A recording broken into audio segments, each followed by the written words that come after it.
अस्सलाम वालेकुम जी। Bird keeping के लिहाज से आज फिर हम मौजूद हैं हफीसा के पास, जो कि किसी तारीफ का मोहताज नहीं है, बर्ड कीपिंग बहुत अच्छी जानते हैं। तो आज के मौसम के लिहाज से इनसे सवाल है, क्योंकि बरसात का जो मौसम है उसमें एक अंदाजे के मुताबिक सबसे ज़्यादा जो बर्ड बीमार होता है, एक्सपायर होता है, वो बरसात के मौसम में होता है। जून में भी इतना एक्सपायर नहीं होता, बीमार नहीं होता जितना इस मौसम बरसात के मौसम में होता है। तो हमने इस बरसात के मौसम में अपने परिंदों की हिफाजत किस तरह से करनी है, तो आज इनसे कुछ टिप्स लेते हैं कि किस तरह से हम अपने परिंदों की केयर कर सकते हैं और अपने परिंदों को इस सख्त मौसम से बचा सकते हैं।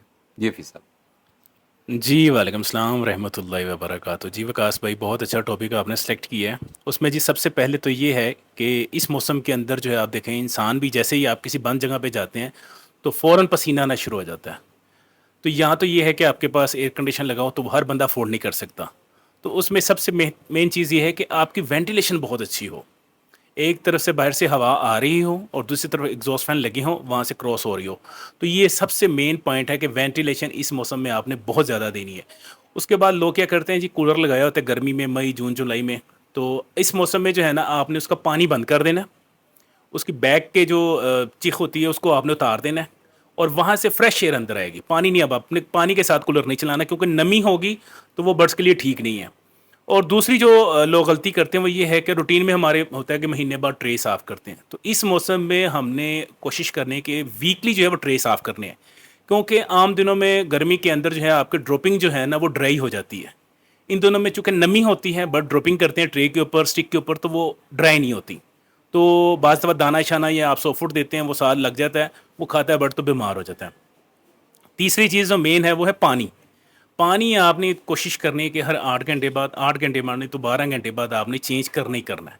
अगर फीडर लगे हुए हैं तो फिर आप 24 घंटे बाद कर सकते हैं, लेकिन अगर ड्रिंकर जो होते हैं, अगर वैसे पोर्ट में दे रहे हैं तो वो आपने 12 से 24 घंटे, 12 घंटे बाद चेंज करना है, 24 घंटे में 2 दफ़ा चेंज करना है आपने, इस तरह करना है।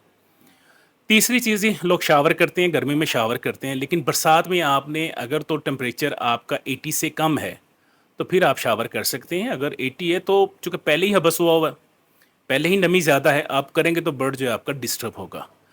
चौथी चीज़, ये माइट्स, इस मौसम में माइट्स जो है ना वो बहुत ज़्यादा होते हैं। तो कोशिश करें कि हर 14-15 दिन बाद या तो स्कैड, अगर आप अफोर्ड कर सकते हैं तो वो स्कैड लगा दें, 14 दिन बाद उसको रिपीट कर दें, 21 दिन बाद उसको रिपीट कर दें। या एवरमेक्टिन पोल्ट्री की आती है, वो 1 लीटर में 5 ml आप डाल के उसको स्प्रे कर सकते हैं। तो ये चंद एहतियातें हैं। उसके बाद सो फूड जो है आपने अब एहतियात करनी है कि ग्रीन वेजिटेबल्स वगैरह नहीं आपने देनी। आप उसको एग ब्रेड दे सकते हैं, लेकिन इतनी कि जो 1 से 2 घंटे में वो फिनिश कर ले। जैसे मेरी रूटीन है, मैं शाम को 5 बजे जो है ना मैं घर वालों को कहता हूँ जी उनको सो फूड दे दें, 7 बजे उनकी लाइटें बंद हो जाती हैं। तो वो 7 बजे तक, 5 से 7 के दरमियान जितना खा लेंगे वो खा लेंगे, उसके बाद उनके वो निकल आएंगे, जितने भी पोर्ट्स हैं वो निकल आएंगे। तो ये एहतियातें हैं। इसमें कोशिश करें कि सो फूड जो है ना हमें देना भी ज़रूरी है, आगे ब्रीडिंग सीज़न आ रहा है। और एहतियात ये कि टाइम पीरियड जो है ना वो बहुत है, क्योंकि बैक्टीरिया ग्रोथ जो है ना उसमें बढ़ जाती है इस मौसम में। तो आपने कोशिश करनी है कि 15-20 मिनट के अंदर अंदर ऐसी चीज़ और इतनी क्वांटिटी में जो बर्ड जो है फौरी खा ले। अदरवाइज़ ये इस मौसम के अंदर मोशन लग जाते हैं बर्ड को। तो अगर आप ये सारी जितनी भी चीज़ें मैंने बताई हैं इस हिसाब से चलेंगे तो इंशाल्लाह ताला आपके बर्ड जो हैं वो बीमार भी नहीं होंगे, एक्सपायर भी नहीं होंगे, और ब्रीडिंग सीज़न के लिए जो है ना वो बेहतरीन परफॉर्म भी करेंगे इंशाल्लाह ताला। क्योंकि आपने, कोई भी पहलवान है उसने रिंग के अंदर जाके तैयारी नहीं करनी होती, उसने पहले तैयारी करनी होती है, बाद में रिंग में उतरना होता है। तो ये वही टाइम है कि अब लोग अक्सर जो है वो सितंबर के मिड में या अक्टूबर के स्टार्ट में ना बॉक्स लगा देते हैं। तो ये 1-2 महीने हैं, इसी के अंदर आपने करना है। और कुछ लोग जो है ना वो इस मौसम के अंदर मल्टीविटामिन्स भी शुरू कर देते हैं, जबकि हम जो इलेक्ट्रोलाइट्स दे रहे होते हैं, चूँकि हम फॉलो करते हैं जिब्रान भाई के, तो उन्होंने हमें यही बताया हुआ है कि जी आपने क्या करना है कि आपने इलेक्ट्रोलाइट्स वो लेने हैं जिसके अंदर मल्टीविटामिन्स ऑलरेडी शामिल हों। तो आपको अलहदा से मल्टीविटामिन्स देने की ज़रूरत नहीं है। हाँ, अगर आप कोई बंदा देना ही चाह रहा है तो कैल्शियम हफ्ते में 1 से 2 दिन दे सकता है।